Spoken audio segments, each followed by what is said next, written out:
Swayam Prabha. Digital India. Educated India.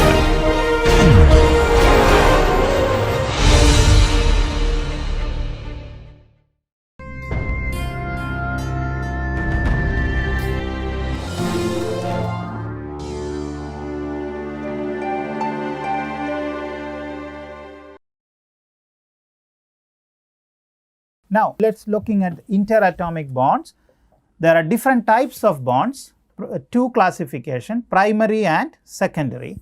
In primary, there are ionic, covalent and metallic bonds, and in secondary, van der Waals and hydrogen bond. Okay, so, we will just very briefly go through these also today. Now, ionic or electrovalent bond, what is happening is transfer of electrons takes place between dissimilar atoms. Okay. Now, you can see here sodium chloride, magnesium oxide or calcium chloride. Okay. So, this example in sodium chloride, so sodium you know there is a +1 possibility, in chloride you have -1. Okay. Now, on the right side you can see the sodium contributes the electron leaving with a closed shell, okay, and that particular electron is taken by the chloride ion, okay, and you have a negative charge on the chloride. So, it is not that they are sharing the electrons, but they are transferring the electrons from one to the other. In case of magnesium oxide, you can see again this one and this one, that is +1 here and +1 here, that is +2, is both are taken by the oxygen here. Okay, so, you get -2. So, taken completely, it is not sharing, it is just transfer. In case of calcium, also calcium chloride also same thing happens, this is +2 and both are taken by the chloride in 1 and 1, like you can see here 1 and then here 1. Okay. So, just to example to show how the transfer of electrons happen, and these kind of bonds are called ionic bonds. Now, covalent bond here not the transfer, but sharing of electrons is what is happening. Okay. So, example hydrogen, chloride and HCl or hydrochloric acid. So, you can see here you have one for hydrogen and that is being shared here, okay, from each of the atom, it is shared. So, you get that 1s2 as the electron configuration. It is also indicated by this kind of hyphen. Okay. Now, in the second case chloride, you have one here and one here, that is being shared or indicated with this, like this here, okay, or also sometimes by this just a hyphen. Now, in case of HCl also, you have this and this being shared. So, you get that full sharing happening and it is also indicated by this. Okay. Now, covalent bonds, they are directional in nature. Okay. What it means is when you talk about these different type of bonds, there are some kind of angles at which these bonds are placed or angle between the bonds, and they do not change much, they are fixed angles. So, in case of carbon monoxide or CO2, carbon monoxide or CO2, you have 180-degree angle. In case of silica, you have 109, in case of water, you have 104.5. So, these angles have some special nature because of which the other behavior or the rearrangement etc. happens in different material system which contains this kind of atomic structure. Now, you can also see the carbon nanotube, it is all directional, they are not they are very well organized atomic structure. Okay. So, that is what I am saying thereby, meaning that they are directional in nature. Just some examples to show you. Now, just again comparing, we already looked at ionic and covalent bonds. Just to emphasize the difference, in the case of covalent bond, you are sharing the electrons. In the case of ionic bond, you are transferring the electron from one atom to the other. So, you can see here in this case, this is being shared, whereas here both in the right side, both these are taken by the negative ion and leaving a +2 charge for the negative ion and a -2 charge for the positive ion. I mean, sorry, the other way. Yeah. Okay. Now, metallic bond. So, this is mass sharing, means sharing, but in a larger scale of in a larger scale, the sharing of electrons among several atoms takes place. It's a, we can also look at it as a special case of covalent bond. The octet structure, that 8 electron thing we were talking about earlier, is attained by a generalized donation of valence electrons which form a cloud that permeates through the lattice, and this is why you have a lot of electrons available in the entire lattice structure, and that is why you are able to get the high electrical conductivity also, because you have electrons available which can transfer charge from one point to the other by through conduction. Now, metallic bond is also non-directional in nature. So, you can see what I just mentioned in this picture at the bottom. You have a lot of these red circles which are all the negatively charged or negative electrons, and then this plus sign, the gray color circle, they are all metal atoms. So, electrons and atoms are all everywhere. So, you have a lot of, on the right side picture you can see more, you have a lot of these electrons available around the atoms. Okay, so that is metallic bond. Now, we will talk about secondary bonds. So, until now we were talking about the bonds which are very primary in nature or strong bonds, covalent, metallic and ionic bonds. Now, two secondary bonds we will talk, one is van der Waals forces and then hydrogen bonding. So, what is van der Waals forces? This is generally known as the weak bond. Okay. Now, what is happening or why such bonds are formed? When atoms come too close. Now, what is this too close? It means in the scale of nanometers. So, very you are talking in the atomic scale, they tend to interact, polarize themselves and attract each other. So, you can see the picture at the bottom where you have a HCl, two HCls, okay, hydrogen chloride or hydrochloric acid. So, you can see HCl. So, this has a very good covalent bond. Here also on the right side same thing, a very good covalent bond. But when these two HCls are coming closer in the scale like in nanometers or so, then there is a possibility of a interaction between them. There is a attraction possibility. Why? Because you have H plus here and Cl is minus here. So, you have plus and minus ions or positive and negative ions coming closer, and then they may form this weak bond. Okay. And even though it is weak, it has influence on the material properties at different states. Okay. Yeah, and these are called van der Waals forces. Now, just a little bit more explanation on this, where you can see here random dipole on one atom and the induced dipole on the adjacent atom. So, look at the left side of the graph. So, here again the distance is written as about 5 nanometer or less. That means we are very close. Okay. At that time, on the left side you see random atomic dipole, on the right side you see induced atomic dipole. So, what is happening is it's the same picture. So, on the left side you can see this negative charge is polarized, towards the right side, and the positive charge is polarized towards the left side of this atom, right. Now, what will happen is when this happens, the atom on the right side, that is this one, this gets induced because now you have more negative charge here. So, this will have some influence on attracting all the positive charges to the left side on the right side atom. Now, because of this movement of the positive charge to the left, the electrons will move to the right side on that. Okay, so the negative. So, this is induced dipole. First thing happening on the left side, that is random. Because of that, it induces polarization on the right side atom. So, that is what difference between random and induced atomic dipole. Just wanted to mention this aspect also when we talk about van der Waals bond.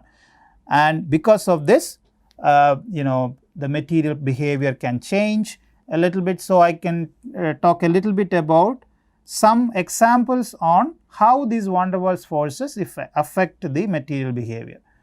Now, one thing is, when you heat any particular material, what will happen is, first when the heat energy or the heat energy is absorbed by the material, or when the temperature increases, there will be vibrations caused in atomic level, and at that time the first bonds which will be breaking are the weakest bonds, like weak and non-directional bonds will break first, and mostly those are the van der Waals bonds.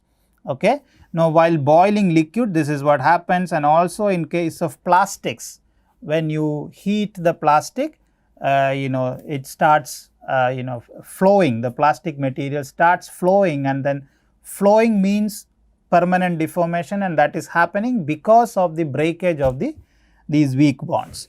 And also mechanical disturbances, let us say you are mixing something, in case of thixotropic materials, they can also lead to breaking of these weak bonds. So, first bond, the type of, among all these covalent or ionic, or in case of metallic bonds or anything, the first type of bonds which break are the weakest bonds, and usually they are the van der Waals forces. So, they have significant influence on surface tension, viscosity, thixotropy, shear thinning, etc. of various materials which we use in construction also. Now, for example, I will just explain this shear thinning behavior here, or thixotropy, you can relate that. So, here you can see the first image where you have some two black things are also going here in between these red circles. So, I can say when this is in equilibrium. Now, when I try to disturb that material, if I try to disturb the material, let us say you take an example of a pudding or something, you try to disturb it, so it starts breaking, right? The material starts breaking, and where do they break? That breaking is happening along these lines. You can see here, these are the two lines in this example where that breaking happens. So, the material starts flowing, it flows easily, or the force required to further flowing the material is to induce further flow of the material is relatively less, and that behavior is what we call shear thinning. I covered this in the previous lecture on materials, the concepts for materials engineering. Okay, so you can look back on that viscoelasticity where we discussed, we talked about what is shear thinning. So, this was something like this, and then you have shear stress, shear rate, and then material behaving like this. Okay.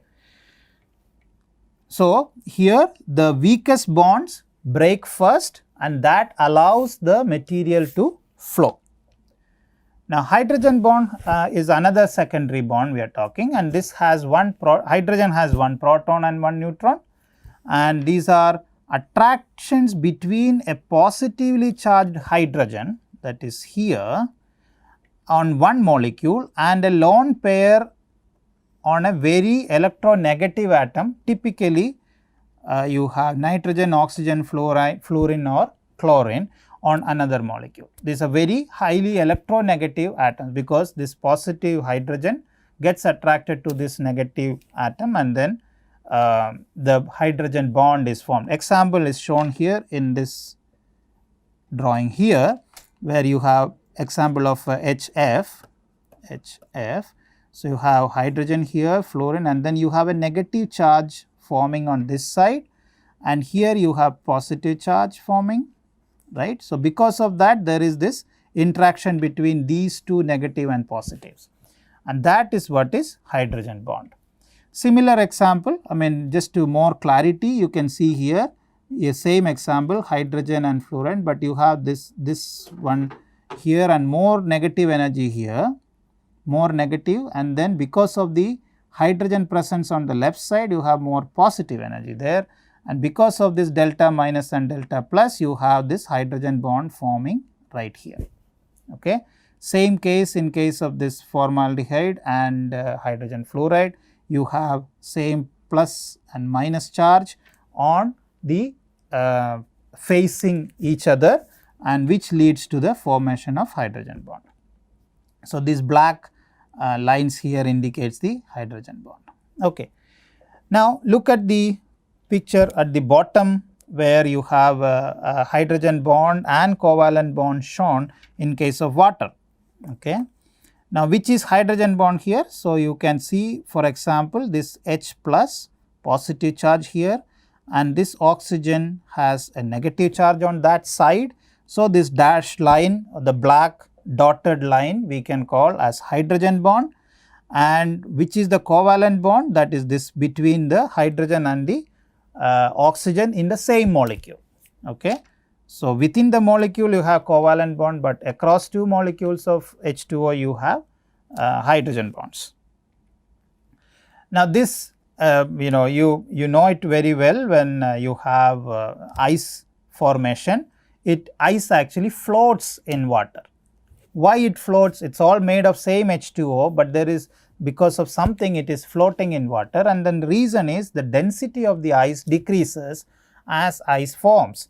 And why that is happening is coming back to the reason is hydrogen bonds which are formed.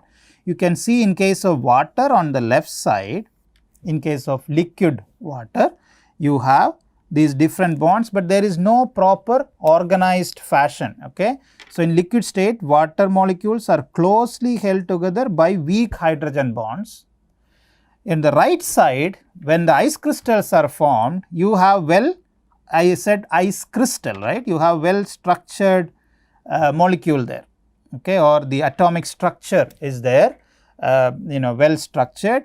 So, they become stable because of this particular structure, they become stable, and arranging the water molecules far apart from each other. You look at the left side picture and the right side picture, left and right. If you look at left, you can see lot more molecules as compared to the one on the right side. So, the density of ice is less. Because of the lower density, it starts floating in water. You cannot really push ice into the water. It's very difficult. It is not possible because of this atomic structure. And also because of these type of bonds present, it also asks for high boiling point, surface tension, etc. because you need, when you say high boiling point, means you need more energy to break these bonds first. So, that is also adding to the high boiling point. So, these kind of bonds definitely affect the mechanical and other properties of the materials.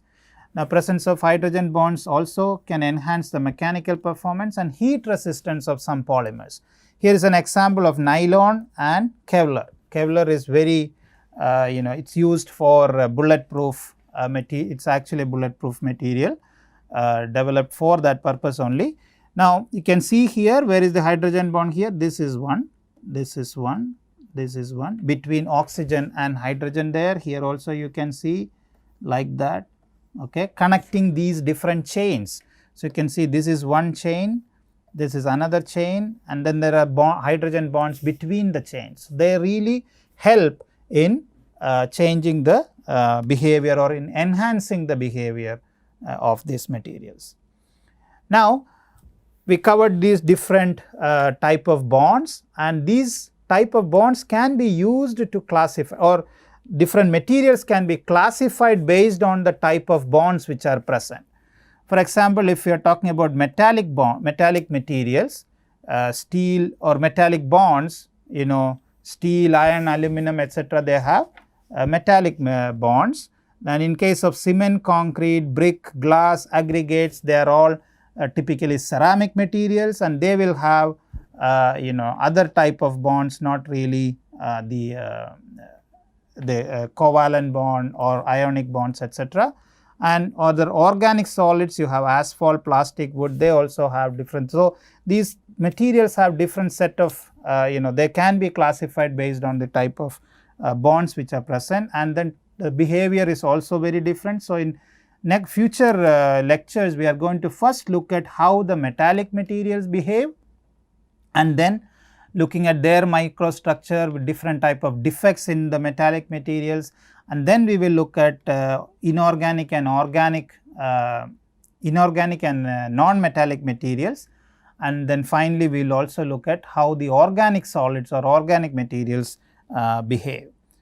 I think for today we are going to close. To summarize, we looked at atomic structure, we looked at electron configuration. It is very important to recap some of those knowledge which you already have, and then we looked at Condon-Morse diagram, how it can be used to relate to the mechanical behavior like elastic modulus or tensile strength, etc. And then different type of bonds also we discussed, and also material classification based on chemical bonds which we will talk in more detail in the coming lectures. I think with that we will close this lecture. Thank you.